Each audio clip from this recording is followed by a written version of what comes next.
Not all X-Men villains get as much hype as they deserve. An old school villain who also almost single-handedly defeated the X-Men back in the day. Almost. So close. Well, actually he kind of did defeat the X-Men team, but fortunately Professor X butt in to save the day. And he was only able to defeat Vanisher by wiping his mind and making him forget who he was and what he was capable of, which I think goes to show just how powerful of a villain he is. He was the first teleporter the team really encountered, proving just how crazy powerful teleporters are. Vanisher is also considered to be a super fast teleporter, and his power limits thus far have been pretty much undefined, even when he did resurface years later. I would consider him to be at a higher level though, just based on what I've seen thus far. He also was able to teleport himself safely just instinctually, even when teleporting to a place he's never seen or been to before, avoiding teleporting partially or fully into any solid objects, which of course could kill him, and which is like a great danger if you're a teleporter. You just teleport somewhere and now part of you's in a car and you're like, well, I guess I'm dead now. That's it. Number 9. Living Diamond. Okay, so someone I also think we need to talk about who needs some kind of redemption in the comics is Jack Winters, aka Jack O'Diamonds, or Living Diamond. He was one of the first X-Men villains whom Professor X saved Scott Summers from, thereby recruiting him to his X-Men team. Living Diamond's mutant power was believed to be radiation resistance, but he was also shown to be able to teleport short distances, had telepathy, and had a diamond form. Does that sound familiar at all? Telepathy with a diamond form.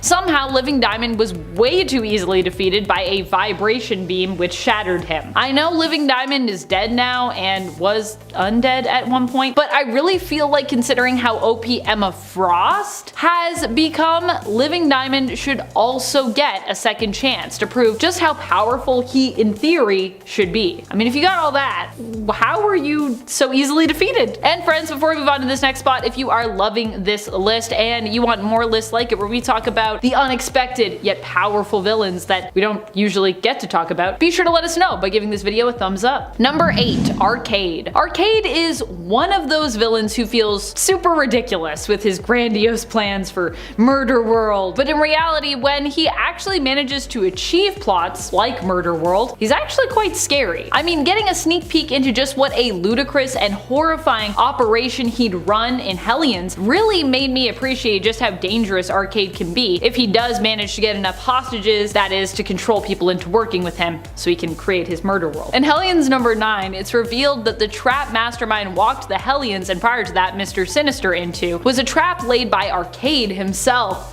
Gasp, what a reveal. Arcade's plan was to use Sinister's Hellions as leverage to encourage Sinister to work for him. Sinister didn't really seem to actually care about the Hellions, and he basically just agreed outright, although Arcade still chose to forcefully remove some of his teeth for fun before putting him to work. He wanted Sinister to make clones for him for Murder World, and had his plan worked, it would have been a real horror show. However, Sinister made a counteroffer to Mastermind, and instead the two double-crossed Arcade. Still, that whole 3-issue arc made me believe in the power of Arcade. Like, if he has the right allies, he could be really crazy. I'm here for some sort of plot where Arcade tries to just turn the world into Murder World or something.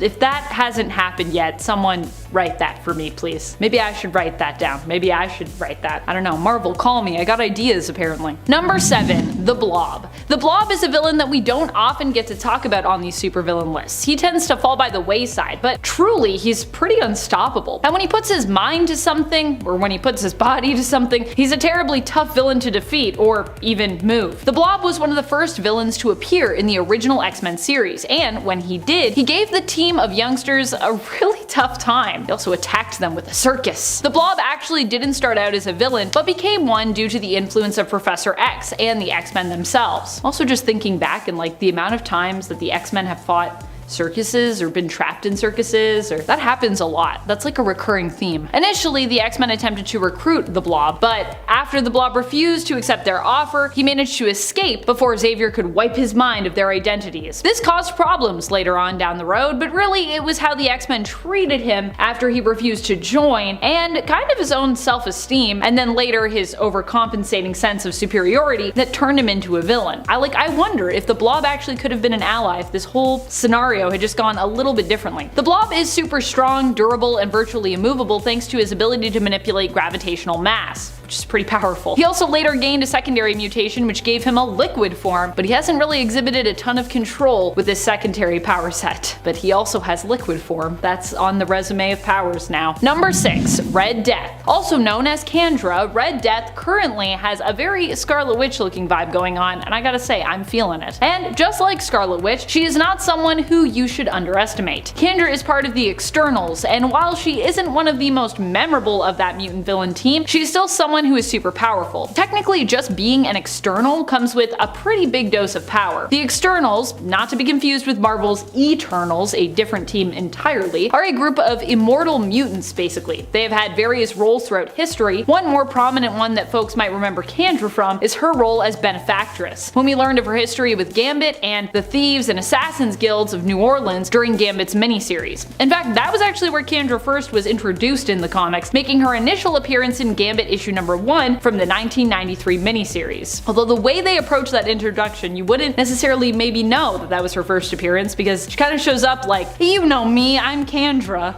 And I'm like, do we know you? Who are you? But it's alright, she's pretty powerful. Number 5. Moira X. Moira was at one point powerful enough to have almost successfully wiped out all mutants. If it weren't for Mystique and Destiny, she would have succeeded. Even though she claimed during that past life that she only intended to create a cure to offer it to those who wanted it, Destiny knew that any mutant cure would essentially become weaponized and then forced on mutants, regardless of their own wants and desires. For those who haven't been reading along recently with the events of the current X-Men line of comics, it was revealed that Moira herself was actually a mutant whose powers were basically reincarnation in her own form. Basically, she dies and then she comes back to life as like a baby and lives her life again. But when Moira dies, she ends up being reborn as herself, but with all the memories of that past life. As such, Moira wasn't just a dangerous potential villain for the X-Men, but kind of the whole of 616, which also seems to be tied to Moira's current life, which I believe is her 10th life. Pretty crazy stuff. Moira is no longer a mutant after being cured in the 2021 Inferno series when Mystique shot her with a gun of Forge's design, which basically turns mutants into humans. But she still is a dangerous woman with a lot of information, and it was heavily implied that the creation of Krakoa was kind of all about eventually ridding the world of mutants over time, with Krakoa being like their last hurrah in terms of Moira's plan. Time will tell if Moira becomes more villainous, but I wouldn't be surprised if she did, just based on where she was heading in this story. And when or if that does happen, you better watch out.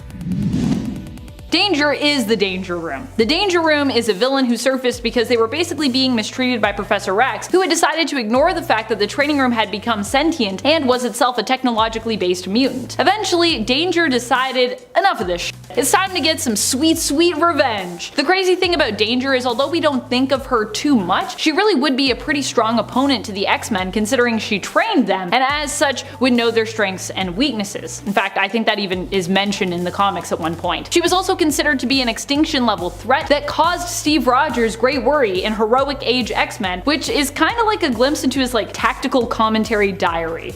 So if you wanted to read that, it exists. So despite not thinking about Danger too much, we all probably should in case she ever decides to, you know, go the villain route again. Destroy everyone. Because she could probably do that. Extinction level, friends. Number 3, Mystique. Mystique is someone who isn't particularly or at least outwardly powerful when it comes to what she's capable of or her power set, and for this reason, many people have taken to underestimating her abilities. Here's why we'd advise against that. Inferno, issue number 4. In the newest Inferno series, it's revealed that while Mystique tried to play by Krakoa's rules, when she learned she wasn't going to get what she wanted from Magneto and Professor X, no matter what she did in the name of the mutant nation, she decided to take matters into her own hands, as Mystique so often does. Disguising herself as many different people, she was able to easily ensure that Destiny was resurrected, against the wishes of the heads of the Quiet Council. She also put into motion plans to make sure that Destiny would garner a spot on the Quiet Council, and then she almost was successful in enacting revenge on Moira X for keeping her love, Destiny, from her. Mystique here proves that not only is her power set OP, but really that her mind and sense of cunning is what makes her makes her so dangerous, and definitely not someone to be underestimated. Number 2. Destiny. Destiny has to be one of the most underestimated villains in recent years in comics. We have seen her resurface as a considerably dangerous villain in the current X books, and I'm personally loving it. Destiny was dead for quite a few years and actually got to mostly stay dead for much of them. Her mutant power allows her to see potential futures. She can see things that might come to pass, and it seems as though the more likely the future becomes, the clearer her vision of it is. She can also see more immediate futures when in the middle of a conflict. It was because of this power and Moira's personal grudge against and fear of Destiny that she remained unresurrected. But something you really shouldn't underestimate when it comes to Destiny is the power of love. Mystique was already told by Destiny before her death that if there came a time when mutants could be resurrected and they refused to bring her back, that Mystique should basically burn this new world to the ground. And Mystique's love of Destiny gave her the motivation to basically bring Krakoa to its knees with her machinations to not only return Destiny but also put her in a position of power. Precogs and love are a powerful mix. Number 1. Madeline Pryor. Of course, I have to include the Goblin Queen. Madeline Pryor is a woman who seems to easily be forgotten and shelved, which is surprising considering how great of a threat she posed in the original Inferno event. Currently in the comics, Madeline Pryor is making a comeback, returning at the end of the Hellion series after being killed as part of the comic's first arc. The Madeline Pryor that was killed was definitely feeling pretty evil and threatened to destroy the entire Hellions team before they even started. The returning Madeline, who has been resurrected by the Five, is at least putting on appearances that she's more level-headed, but in reality it seems the dark side of her still bubbles just beneath. Madeline Pryor has threatened the entire world with her dark rituals and demon pacts before, and she's a clone of Jean, so although she often gets forgotten and downplayed, she really shouldn't be considering just how dangerous and powerful she is, because Jean is also that and Maddie is also that too. She has the potential at least. Often people try to downplay Maddie because she's a Sinister created clone, but that feels very unfair to me. She's also got like a spark of the Phoenix Force in her, so should that count for something? I think so. Number 10. Miss Sinister. Miss Sinister is a Sinister clone who was implanted into the body of Claudine Renko via a genetic virus. This virus was Mr. Sinister's failsafe should anything happen to him, which of course it did. He ended up being killed during the events of Messiah Complex. Following his death, however, this failsafe was activated, transforming Claudine Renko into a perfect genetic copy of Mr. Sinister, but female. She also possessed Nathaniel's powers and his twisted personality. Claudine no longer existed, and in her place was Miss Sinister. Miss Sinister wouldn't last forever, and eventually Mr. Sinister would return to the comics, taking her place. Although I do think the idea of female clones of Sinister also existing is just a pretty cool idea, and I still kinda hope we could someday see a version of Miss Sinister brought back in the comics. I'm cool with there being a lot of clones of just Mr. Sinister, but what about some Miss Sinister clones too? That could be cool. All of the Sinisters. Sinister dinosaurs as well. Number 9. Donald Pierce. It's kind of weird really that I think Donald Pierce is attractive, but here we are. Now you know that I'm into the weird Victorian aesthetic of the Hellfire Club. Surprise, surprise. I feel like people that do know me would be not surprised by that at all. And of course I'm generally into that aesthetic, except for when it's being worn by Sebastian Shaw, of course. Sebastian is a brute, and I will never forgive him for what he did to Captain Kate and Lockheed. Blech. Donald Pierce is extremely anti-mutant, but then again, he's also an X-Men villain, and around pretty much half of that group of the X-Men villains are pretty focused on, death to all mutants and that kind of stance. Donald Pierce himself was one of the original members we're introduced to of the Hellfire Club Inner Circle, holding the title initially of White Bishop. He's also part cyborg, which I'm also weirdly fine with. Even robots and, part robots deserve love. Love for cyborgs. This message from Amanda McKnight. Everyone love a robot today. Alright friends, before we move on to this next spot, if you are loving this list and you want more hot villains lists, which as I said, I can do that. There's lots of hot X-Men villains, and I know y'all are going to be in the comments like, what about this person? So let's do a part 2 and let me know you want that by giving this video a thumbs up. Number 8. Mr. Sinister. Mr. Sinister might seem like a weird one to include on this list, but have you seen him lately in the comics? He's a complete A-grade hottie. Something about Mr. Sinister with facial hair, just like rocking a beard, just really does it for me. Also, I love capes, and they're not super easy to pull off, so if you can pull off a cape, I think you deserve a spot on this list, which Mr. Sinister consistently does, so here he is. He's also just a really fun and creative villain, for better or sometimes for worse when it comes to plots. And if there is anything that screams hotness for me, it's creativity. I love creativity. Sure, he might be a mad geneticist, but he's a fun mad geneticist, you know what I mean? Number 7. Lady Mastermind. Mastermind himself is maybe one of the least attractive villains to me. Maybe it's the way that he operates, manipulating people's minds, or maybe it's just his really whiny nature in the original X-Men comics, or the fact that then he really couldn't take no for an answer, constantly attempting to win Scarlet Witch over to no avail. However, his daughter on the other hand, Reagan Wingard, aka Lady Mastermind, is a certified hottie. 1, she's just overall more physically attractive, to me anyways, but 2, she is also less whiny than her dad in general, which I also like. This might possibly be because she is more powerful than him and she doesn't really feel the need to prove how capable she is, so she doesn't get whiny. Of course, it could also be because Mastermind himself has paved the way for his daughter, meaning that her name and her abilities already mean something because of all of her dad has accomplished over time, improving her reputation as a capable villain. So doesn't need to be as whiny. Number 6. Callisto. With or without her tentacles, I'm just a big fan of Callisto. Callisto was at one point leader of the Morlocks and a villain to the X-Men. She kidnapped Angel and tried to make him marry her, not a great look. Fortunately, I think for both of them, that didn't work out, so yay. Honestly, that would be a weird pairing if it had happened and then still existed now. What would that be like in the future? Callisto for a long time has been a recurring enemy of Storm's. However, currently she's turned from being a villain to just being a straight up badass in the comics. She was depowered during M-Day, but still being a mutant took refuge on Krakoa. She now works alongside the Hellfire Trading Company, acting as Emma Frost's, the White Queen's, White Knight. She also recently got her powers restored after fighting and dying in the Crucible ceremony, asking Storm to fill in for Apocalypse as her own personal challenger. Storm and Callisto are pretty much cool now, so Storm actually did this for Callisto as a kindness, if that makes sense. If you're not reading the comics, it maybe doesn't make sense. Kill them not with kindness, but for kindness in this instance. That's what the Crucible's all about.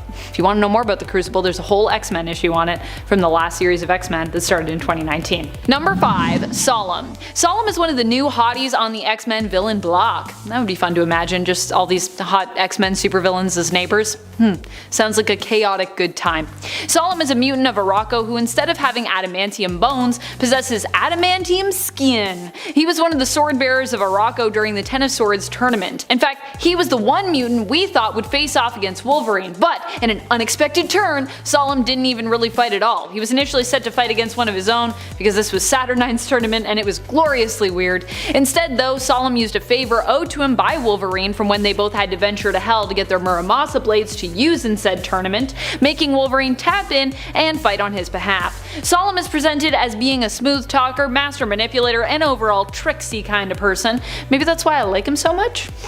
Number 4. Silver Samurai. Is there anything hotter than a well-trained swordsman and disciplined samurai? Silver Samurai has been a long-time enemy and sometimes frenemy of Logan, and is an iconic X-Men villain because of that. Whenever I think of Silver Samurai, or when I have seen him pop up on Krakoa lately, I always go back now in my mind to issue 3 of Wolverine's 1988 series. In that issue, we get to see him do some training in nothing but his undies and a mask. Oh, and he's wearing wrist bracers too. Gotta protect your wrists. The other thing I really find attractive about Silver Samurai is that despite being a villain, he still keeps to his own moral code, which is why he sometimes will even end up teaming up with his enemies or his rivals. If something is going on that he too does not agree with, he's willing to team up with even his enemies to put a stop to it. He's not too stubborn. And I like that. Number 3. Madeline Pryor.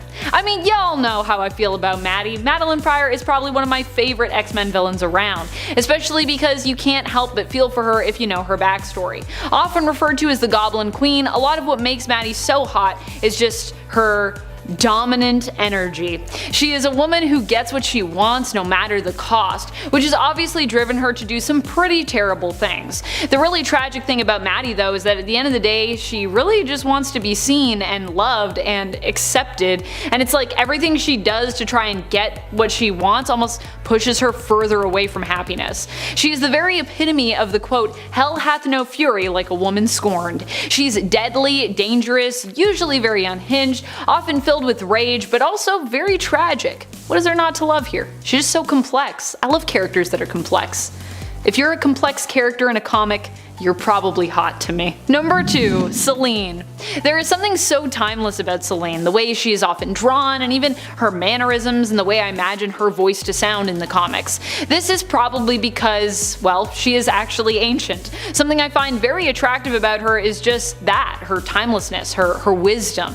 But of course there is also the knowledge that she could drain the life force right out of you, just like that. Selene is an energy vampire who feeds on the life force of others. Her powers pretty much make her instantly a great and deadly villain. An immortal mutant, Selene is also a member of the group known as the Externals, not to be confused with the Eternals. That's a different group. The Externals are an immortal group of mutants who are generally all ancient and are often known for being unstoppable, or at least notoriously hard to kill. Number 1. Mystique. Is anyone surprised that Mystique took our top spot? I know I'm not. For me, it's not even Mystique's outward appearance, whatever she chooses it to be, her standard blue or another version. Mystique is attractive because of her drive. She goes for what she wants and she never gives up. She doesn't usually apologize, and although she's a villain, there are many times she has done things not with malicious intent, but because she thought it was the right thing to do in the end. I love Mystique for so many reasons, but I think the fact that she is a survivor is what I admire the most about her. She often does her own thing for her own reasons, and often to ensure her own survival. There's something so powerful and just so cool about that. I mean, don't get me wrong, it's also good to think of others and be compassionate. I'm not saying we should all be like Mystique all the time.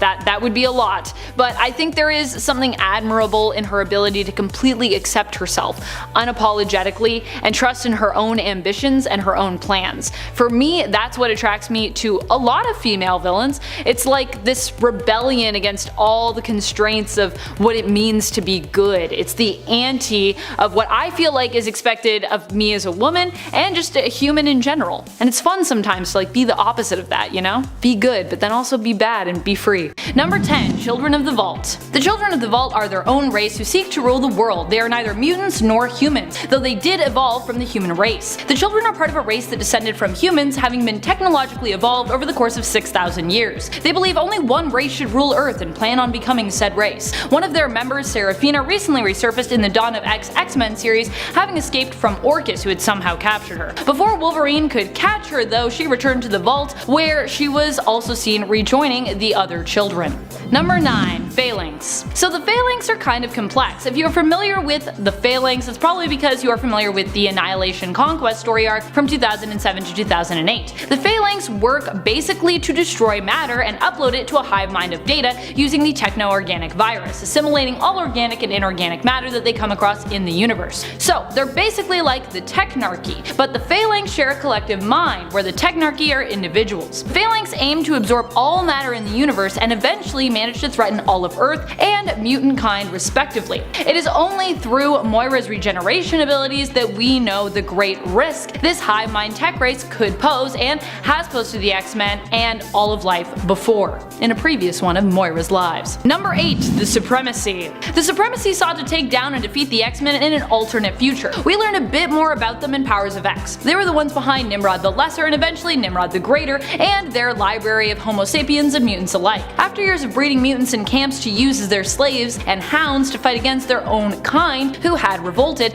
they went a step further, literally dissolving mutants in tanks of femto fluid until they were reduced to nothing but the data that comprised them. Ugh. They would then be stored in a great library where the data that their corpses provided could be used to win the war against mutant kind. Eventually, the war became obsolete, however, making this whole process and the library that stored this data almost eerily useless, which is creepier. Don't put me in femto fluid, please. Number 7. Orchis. Orchis is a combination of a variety of government organizations, some more noble than others. The money and structure behind Orchis has been provided by such iconic organizations as AIM, SHIELD, and STRIKE primarily, with smaller investments belonging to organizations such as SWORD, Alpha Flight, Hammer, Armor, and even Hydra. The goal of Orchis is to protect humanity from growing global threats, which in this case involve mutants. Their plotting caused Professor X to create a task force to stop the creation of a mother mold, which he and Moira MacTaggert believed would be the beginning of the end for mutants in regards to the Nimrod tech that the mother mold would produce. However, we later discovered in the new X-Men series series that the work of scientist Alia Gregor, who is affiliated with Orchis, proves that this assumption may have actually been wrong, and that Nimrod tech may continue to be a threat to the X-Men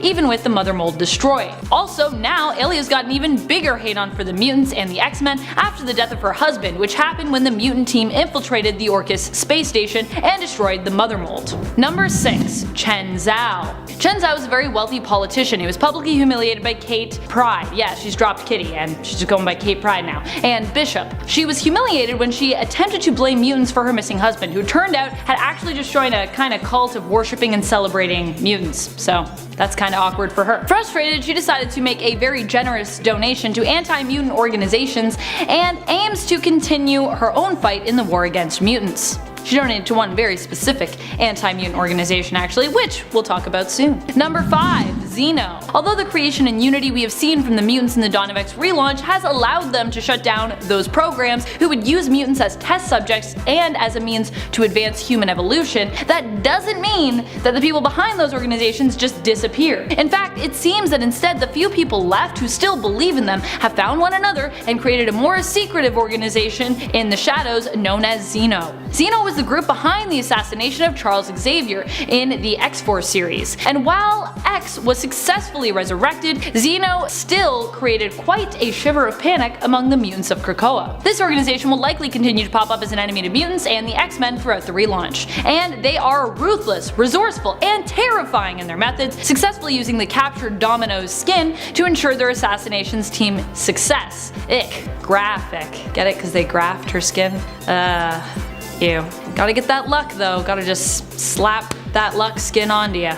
Number 4. Apoth. Apoth is the main antagonist of the new Fallen Angel series. While Apoth doesn't directly threaten all of mutant kind or all of X-Men, although at the end they kind of mentioned it like they would be threatening that, they definitely found a strong enemy with one member of the X-Men, Psylocke. Or well, a version of Psylocke anyways. With Braddock and Quanon both being discarded as names for her, Psylocke sets out to seek out her daughter, who had been taken from her years ago when she worked for the Hand. Yeah, apparently she has a secret daughter, that's a thing. And to find a villain called Apoth.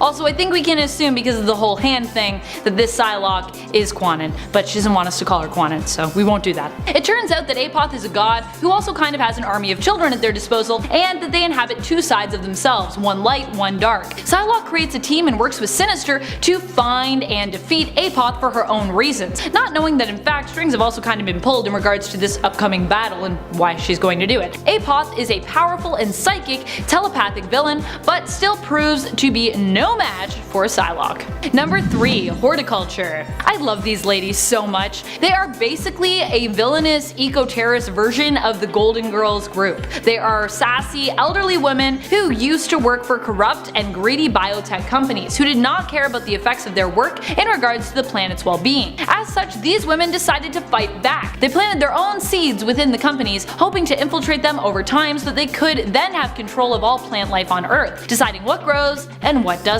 However, with Krakoa's miracle plants and resulting pharma drugs hitting the market as a result of the mutant nation being recognized globally, their plans were kinda threatened. Horticulture formed, and these 4 women, Opal, Lily, Augusta, and Edith, threatened the mutants and Krakoa. They attacked with a green sticky substance that appears to neutralize mutant powers, and vowed to either cause Krakoa to join them or they would cut them down like the weed they are. I sincerely hope we get to see a lot more of them, or that the mutants decide to team up with them because they're just hilarious and amazing. Number 2. Merc. Merc is a team and organization that was built out of the demilitarization that seems to have happened globally as a result of Krakoa being recognized as a nation. Call it a time of peace or call it an anxious time of reserved resources in preparation for the war to come, but regardless of the cause, Merc is comprised of former top paramilitary soldiers who seek out battle because, you know, they were kinda laid off, and as such have become guns for hire. They are loyal to no nation. They were originally employed by Xeno to fight against the X-Force and X-Men, but may have also more recently been approached by the mutants themselves in regards to their services. So we'll have to wait and see. They were fighting against them, but maybe they can be used. Number 1. Hominis Verendi. While the Marauders might operate separately from the X-Men, they are still comprised of a lot of former and current X-Men members, including one of the original team members, Bobby Drake. And it also includes Storm! Yay! This team is led by Captain Kate and ends up going up against the anti-mutant organization Hominis Verendi, which is comprised of former Inner Circle members of the Hellfire Club. Sort of. Also, can we just acknowledge how great the Hellfire Trading Company is though? Separate of course from Hominis Verendi, but still, they're really cool and I just had to shout them out because yeah, they're really fun. Hominis Verendi were previously known as the unofficial Hellfire Brats and were originally part of the Hellfire Academy. The team also has their own White Queen, Black King, and the like, similar to Krakoa's Quiet Council and the former Hellfire Club. But of course, they're all kids, they're all little non-mutant kids who just want to hate on mutants. Evil children, evil children. Number 10. Unus the Untouchable. Unus the Untouchable, what a wild character. An oldie and a goodie. Unus actually first appeared back in the original X-Men run, making his first appearance back in X-Men issue number 8, which after hundreds of X-Men issues is pretty old at this point. Unus himself is what he sounds like. His mutant powers allow him to become untouchable when he wishes, shielding him completely when activated. This psionic repulsion shield that he can create can be as thick or thin as he wants. Unus, whose current civilian name is Gunther Bane, has also been shown to be capable of reaching through the shield himself if needed, without dropping it entirely. Pretty powerful. It's not so powerful if someone comes and tries to make the shield something you have to deal with all the time, which is how they defeated him the first time though. And friends, before we move on to our next spot on this list, if you love what we are doing here, if you love obscure X-Men villains like me, be sure to give this video a thumbs up. Number 9. Nemesis. This character rose to notoriety under a different name and is commonly referred to and known by that codename, but we can't say it here on YouTube, so instead we're gonna go with this other name, Nemesis, which is also a very AOA name, so yeah. Nemesis is known in the Age of Apocalypse reality for being the son of Apocalypse. At least, the alleged son of Apocalypse. I think we pretty much know at this point. We also don't know who his mother is though, so that's still a mystery. But it probably wasn't the woman we now know as Apocalypse's wife in the main continuity thanks to modern X-Men books, Genesis. Which is also kind of a confusing name for her to have in regards to Apocalypse's and X-Men history, but anyways. Nemesis, being an ally and horseman of Apocalypse, ends up being a major antagonist and problem for the X-Men in this universe, who are led by Magneto, as Professor X is dead in AOA, which is kinda, you know, what helped bring about this whole dread alternate reality of Earth 295, aka Age of Apocalypse. Number 8. Dark Riders. Oh boy, the Dark Riders. What a weird group. No wonder we haven't seen them that much. The Dark Riders are believed to be Inhumans who for some reason allied themselves with Apocalypse, seemingly believing in his vision of a mutant-dominated world and his ideology of survival of the fittest. I don't know how Apocalypse convinced them that this was a good idea, but they do seem to be pretty into it, I'd say, so I gotta assume that he was just like really persuasive and didn't just straight up threaten them. But still, it's a whole weird thing. The Dark Riders, they're weird. The original roster included team members Foxbat, Gauntlet, Tusk, Hard Drive, Synapse, and Barrage. I mean, I feel like that also just says it all. Listen to those names. The Dark Riders. Number 7. Cassandra Nova. I love Cassandra Nova. With every issue of Marauders I am reading, I fall more in love with this strange and terrifying character. Cassandra Nova is basically Charles Xavier's evil twin, but she's also not a straight up evil twin. She is what the Shi'ar would actually call a Mumadrai. The Shi'ar believe that Mumadrai are basically evil twin spirits of newborns who must be defeated before said person can be born. So the idea with that is that like basically we all before we were born fought an evil version of ourselves.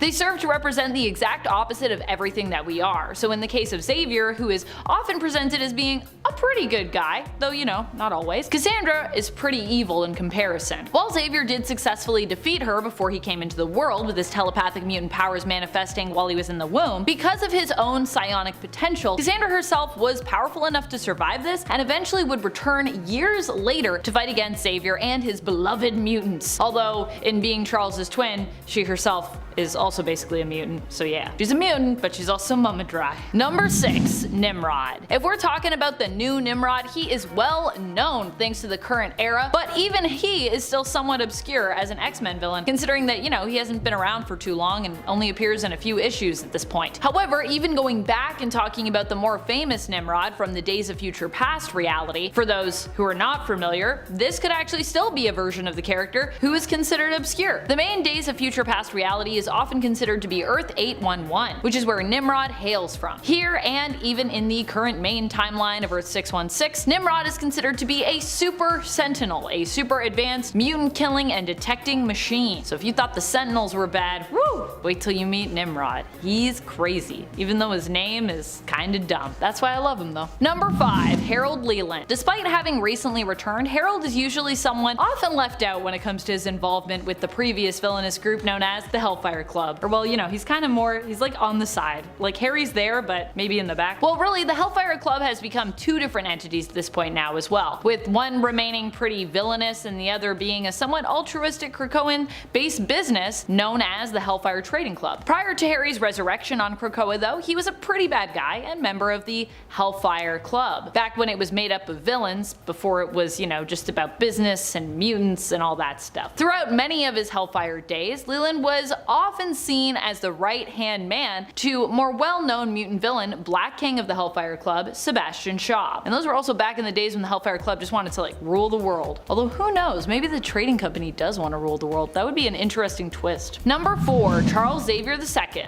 or Charles Xavier II. Charles Xavier II is the child of Mystique and Professor X. Wait. What? Yep, at one point these two had a child together, and in the main continuity too. That happened. Well, we don't really know fully what happened to this child in the main continuity, who I feel like we kinda just forgot about, who Mystique also gave up for adoption, surprise surprise. We do know of an alternate version of the character who actually gets a bit of a story in the reality of Earth 13729, where he joins up with his half-brother Reyes and basically becomes a villain. So that's the version we're focusing on for this point. Charles Xavier II accidentally kills his adoptive mother when his powers emerge, causing him to seek out his birth mother, Mystique. However, she is no longer around because she has been killed at this point by his half-brother, Reyes. Charles II then decides to create his own team of X-Men, believing that the current team has disgraced his father's name, who is also dead at this point. However, he's not a very good guy at all, and instead of inspiring a team of mutants to, you know, be better, he just uses mind control to get them to join him, giving them just enough awareness and control to kind of realize what's happening to them, but not enough that they can actually do anything about it. Yikes, that's really evil, man. That's really evil. Like, he could have just mind controlled them and been like, then you just won't be aware. But no, he was like, I want you to know what's happening. Number 3. Horticulture. Horticulture are such an awesome group of villain ladies. I really hope they do continue to appear for years to come and become super mainstream and not obscure. Like, I want to see them in the MCU. They deserve a live-action adaptation despite being pretty new. They made their first appearance in the 2019 X-Men series in issue number 3 and are a group of villainous women who plan to take over the world by controlling seeds and crops. In essence, they hope to drastically diminish the human population of Earth to return the world to a more natural state, thereby deciding through controlling seeds and crops as botanical scientists who will live and who will die. Number 2. Lucifer. Lucifer is another super old school villain who you may have forgotten about, or you never knew about to begin with perhaps. But you know who didn't forget? I didn't forget.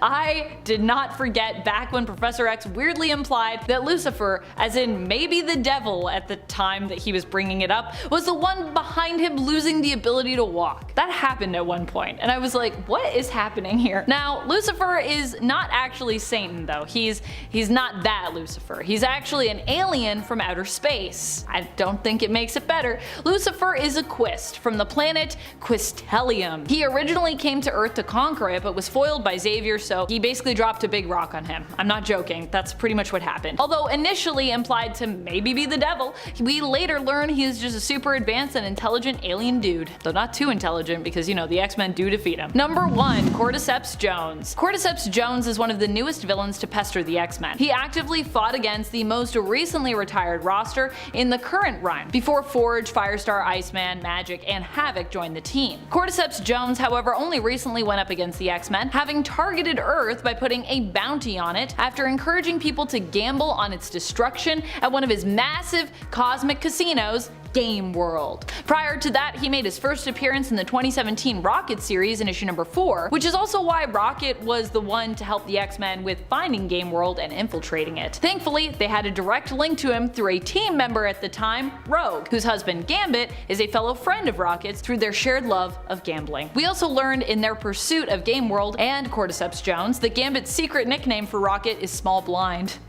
Cordyceps Jones might be newer in the comics, having appeared in less than 10 issues at the time of this recording, but he's actually an ancient threat, being over 30,000 years old and also being a giant parasitic fungal spore. He and obscure Wolverine villain Spore actually could probably do some crazy damage should they ever team up. That would be pretty wild. If you're watching this and you're from Marvel, make that happen. That sounds like a cool team up actually. And now we know Spore is maybe alive. Number 10. Forearm. This villain was a member of the Mutant Liberation Front who frequently came up against members of the New Mutants and X-Force, as well as occasionally the X-Men. Although many of the other members of this team vary from appearance to appearance, Forearm is a mainstay of the group. So, what can he do? Well, he has some increased durability, strength, and stamina, but as the name would suggest, his main ability is that he has 4 arms. He eventually left the Mutant Liberation Front once he discovered that his fellow teammate and girlfriend Moonstone was really an undercover SHIELD agent. He was seen participating in the Bloodsport Championship, where he was killed by a member of the Serpent Society named Anaconda. But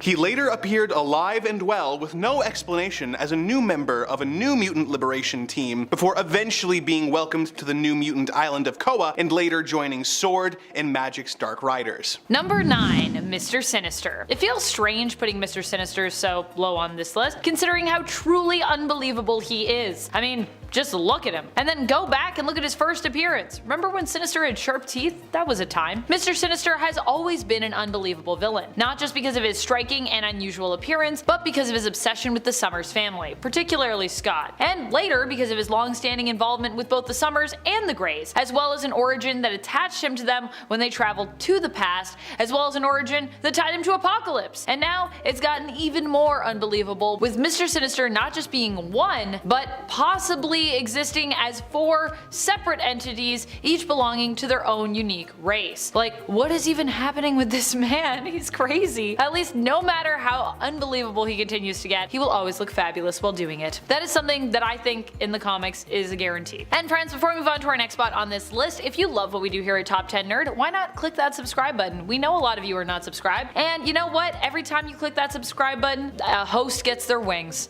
So if you click it, maybe I'll just randomly start sprouting wings. Might not be on camera, but it'll happen eventually. Number 8. Skinless Man. One of the more visually repellent villains on this list, Skinless Man was originally Harry Pizer, a mutant during the Cold War with elastic and multisensory skin, which allowed him to be an efficient spy and member of the Weapon Plus program. They augmented his strength and made his skin more durable and elastic and gave him the name Weapon 3. He was sent to obtain a weapon called the Orb of Necromancy, but was shot and left for dead by Phantomex and captured by the Captain Britain Corps, who removed his skin. Phantomex later stole his skin to create bullets that were sentient and therefore never missed. Pizer taught his muscle to imitate the powers his skin had had and became a villain, being recruited to the Brotherhood of Evil Mutants. He typically fights X-Force rather than the X-Men, but honestly, potato potato. He is pretty unbelievable just because, I mean, look at him. What the hell? He eventually died in Uncanny X-Force number 34. Number 7. Cassandra Nova. Cassandra Nova is one of the strangest, but also maybe in a weird twist, greatest X-Men villains ever. She is the evil twin of Professor Xavier that we never knew existed originally. But really, she isn't like a straight up evil twin. She is what's known as a Mummidry, which is an evil reflection of ourselves. The alien race known as the Shi'ar believe we must fight and defeat our Mummidry in order to be born successfully into the world. Yeah, it's a pretty wild concept. And also a weird one to apply to an Earthling like Xavier or even other people on Earth, considering, you know, this is a Shi'ar belief and ultimately a kind of a Shi'ar thing. But who says that Shi'ar's beliefs can't be true for other planets or Earthlings, I guess? Especially when Xavier would grow up to have such close ties to the Empire, even at one time becoming the consort of Lilandra Naramani, the ruler and magistrix of the Shi'ar Empire. And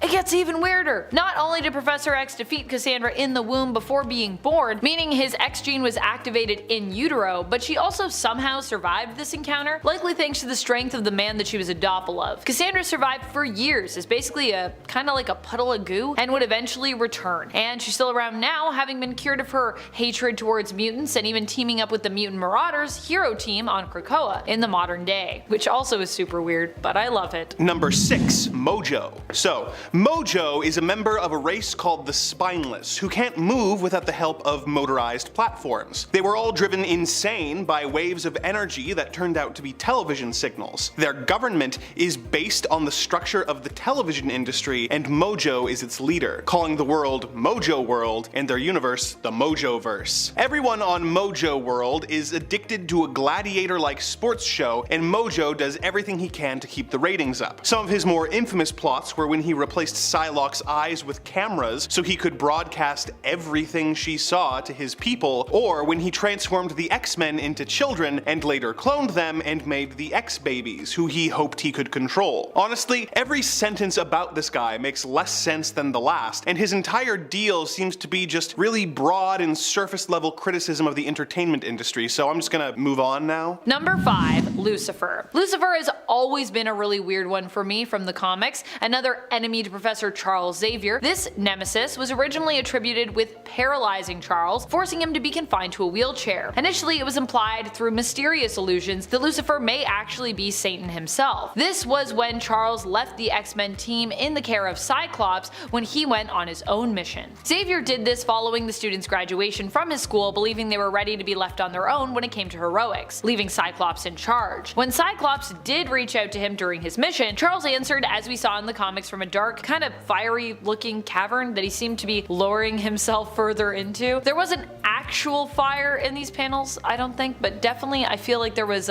some red lighting happening. Also, the fact that the character's name was Lucifer, who Charles was in pursuit of. However, we later learned that Lucifer was not in fact Satan incarnate, but instead an alien trying to help his race conquer the Earth?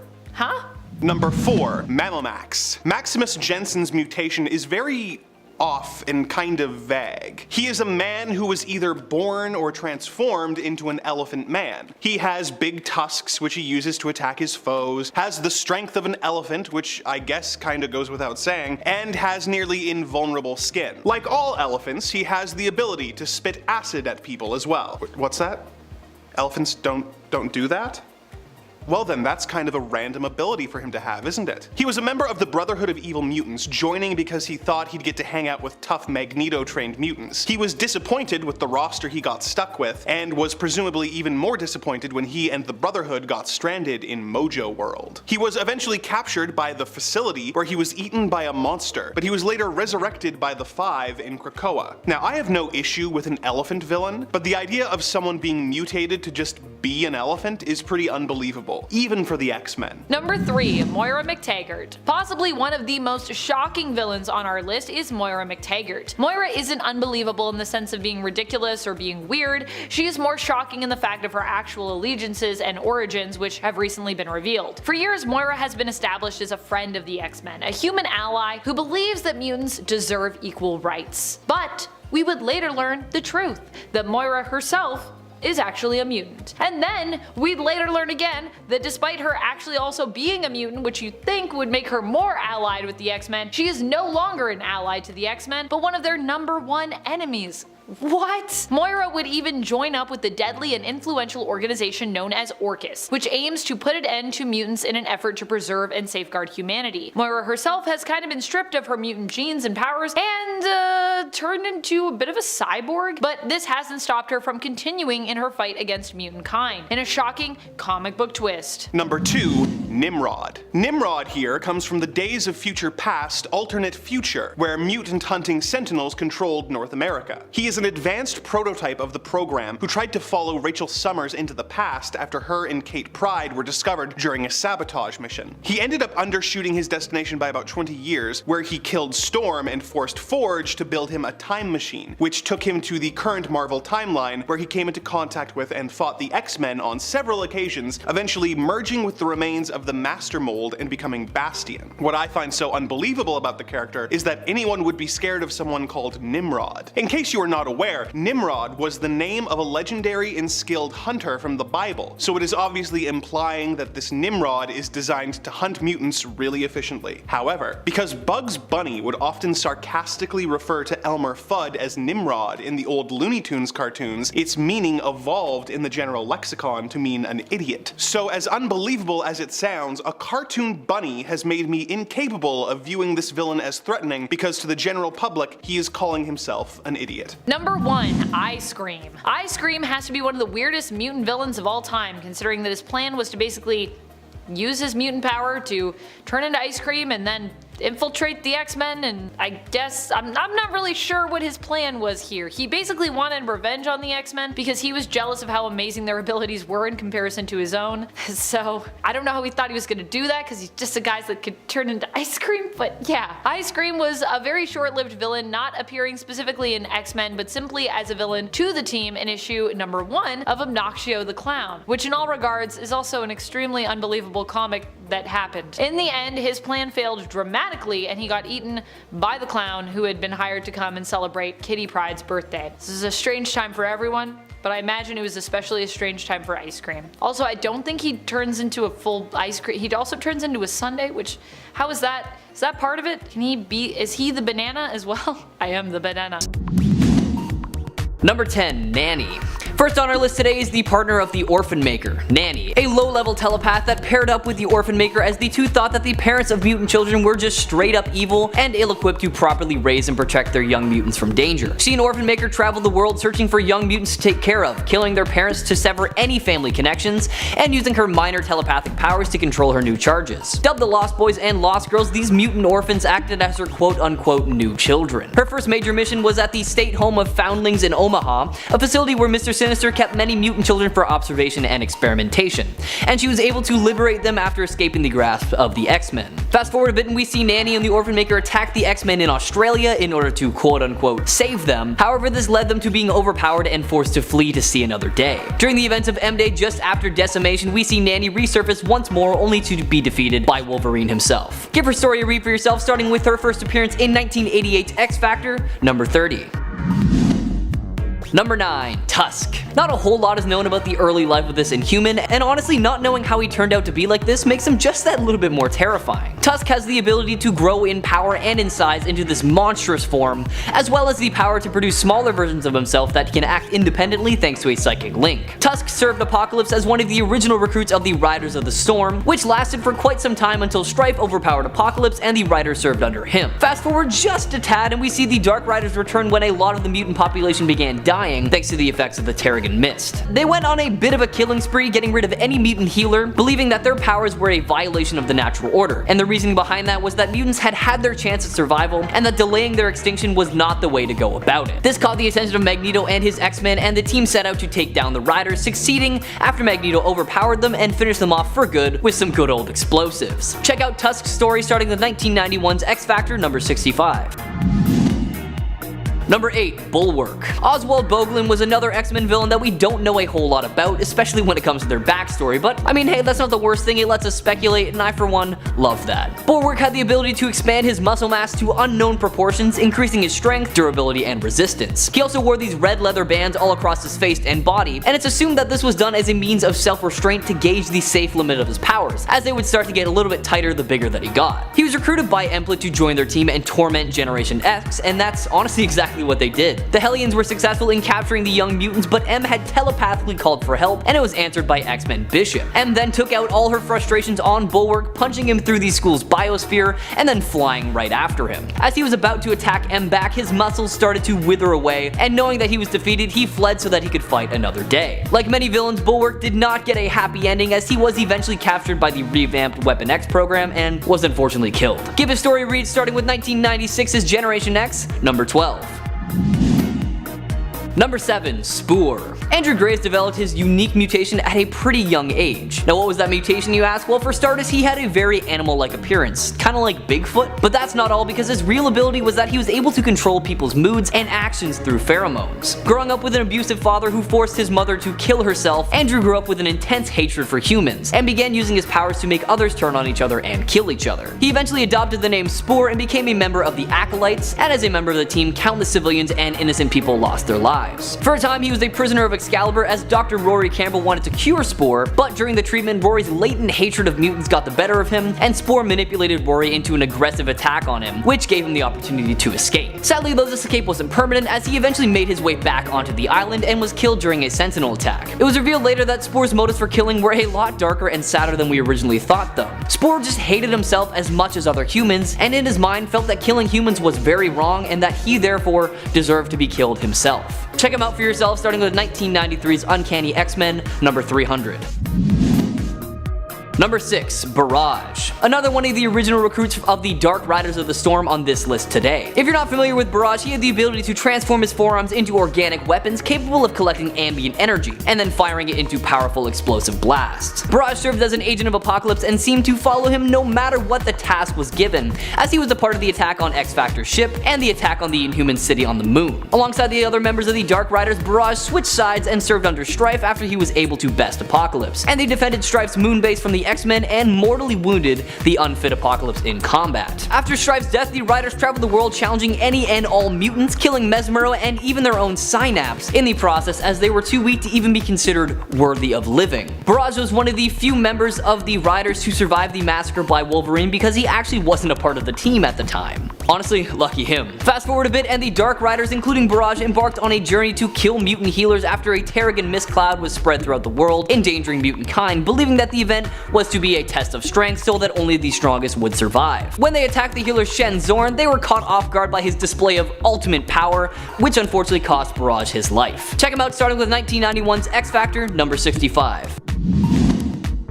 Number 5. Whiteout. Now I'm really starting to sense a pattern here because extremely little is known about Whiteout and her past. A lot of it is just, assuming and speculation. We do know what her power is though. Whiteout possesses the superhuman ability to project a flash of blinding white light from her body. This light renders her opponents blind for approximately 1 minute, and for some unknown reason her power only affects victims that she chooses, and not everyone within the range, meaning it can be used very tactically. So like I said before, a lot of her past life is speculated, but it's assumed that she has resided in the Savage Land for some time, and it was there that she was recruited by the mutant Zaladane to join her forces of the Savage Land mutants. In her only known mission for Zaladane, Whiteout and the other Savage Land mutants attacked the X-Men in Chile while they were looking for Polaris. The X-Men defeated the Savage Land mutates pretty easily in this battle, and Whiteout presumably just fled. Check out more of her for yourself, starting with her first appearance in 1989's Uncanny X-Men number 249.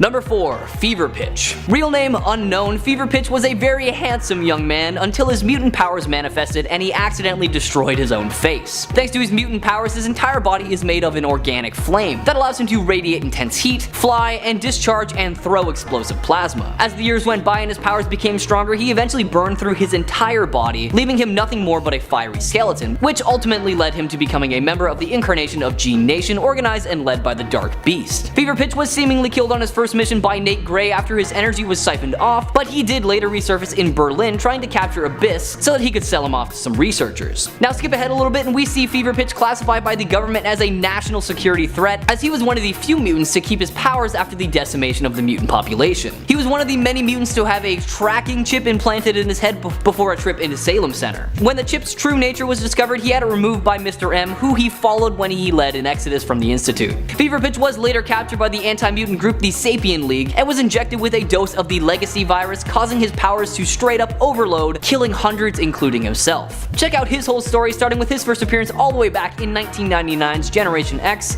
number 50.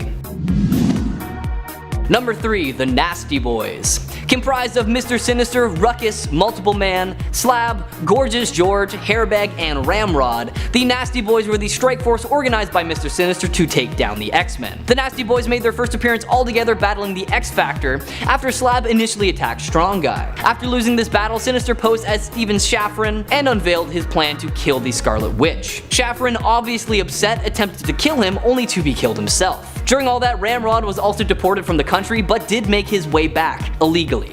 Needless to say, this is a very busy group. The team was later regrouped by Sinister, and they hunted Malice, who was trying to kill Polaris so that they couldn't re-merge, and they didn't stop this hunt until Malice was apparently destroyed by Polaris herself and Havoc. A while later, the team decided to reform during the final days of mutant kind after X-Man's return that ended in the death of most of the X-Men. Now, it was revealed to be a bait set up by the upstarts to lure out the remaining X-Men, which they were not aware of, and they were all promptly killed by the upstarts. Check out these nasty, nasty boys for yourself, starting with 1992's X Factor, number 75. Number 2, Forearm. Michael McCain, aka Forearm, was one of the founding members of the Mutant Liberation Front, a team of disillusioned and rebellious mutant youth. Now, Michael is called Forearm for pretty obvious reasons, but I will explain his powers a bit for you anyways. He has 4 arms, hence, the name. And thanks to this mutation, he also possesses superhuman strength, stamina, and durability. Now, one of their first missions under the leadership of Strife was to liberate the incarcerated New Mutants members Rusty and Skids, and the team broke them out of prison, and the pair joined the MLF out of just straight up confusion. Skip ahead a bit, and the MLF travels to Muir Island, where they meant to steal the legacy virus data, but while they were there, they learned about the Xavier protocols and decided to steal them instead. The team was confronted by Excalibur though, and they were quickly teleported away empty-handed. After a second attempt to steal the legacy virus, Forearm left the team as he felt betrayed by Moonstar, who revealed herself to be an undercover SHIELD agent. He later resurfaced as a part of a fighting championship in Madripoor called Bloodsport, where superpowered opponents fought to the death. However, in an unfortunate turn of events, Forearm was killed during a fight with former Serpent Society member Anaconda, who just broke his neck. Oddly enough though, he was somehow able to recover from death and made an appearance as a member of the MLF once more not too long after. Give a story a read, starting with 1990's New Mutants number 86. And number 1, Executioner.